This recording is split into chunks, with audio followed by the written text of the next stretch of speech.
आणि आता पाहणार आहोत टॉप 9 मोठ्या बातम्या। राज्याच्या मुख्य सचिव पदासाठी 3 नावांची चर्चा।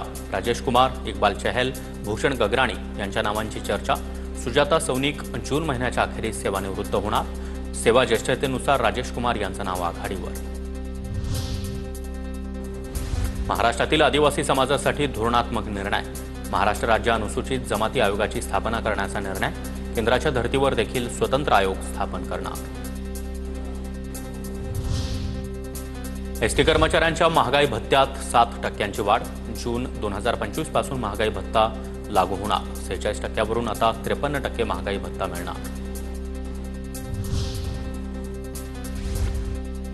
नितेश राणे यांच्या वादग्रस्त वक्तव्यामुळे समाजात तेढ निर्माण होते आहे। मुख्यमंत्री फडणवीसांकडे त्यांची तक्रार करणार।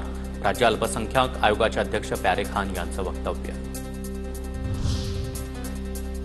97 कोटींच्या हॉटेलमध्ये केलेल्या घोटाळ्याप्रकरणी ईडीची मोठी कारवाई। ईडीकडून मध्य प्रदेशातील भाजप आमदाराच्या नातेवाईकाला अटक। आधी मुंबई पोलीस आणि नंतर ईडीची कारवाई। सुधांशु द्विवेदी असं अटक करण्यात आलेल्या आरोपीचं नाव। कांदा निर्यातदारांना मोठा झटका। कांदा निर्यातीवरील सवलत 1 जूनपासून रद्द।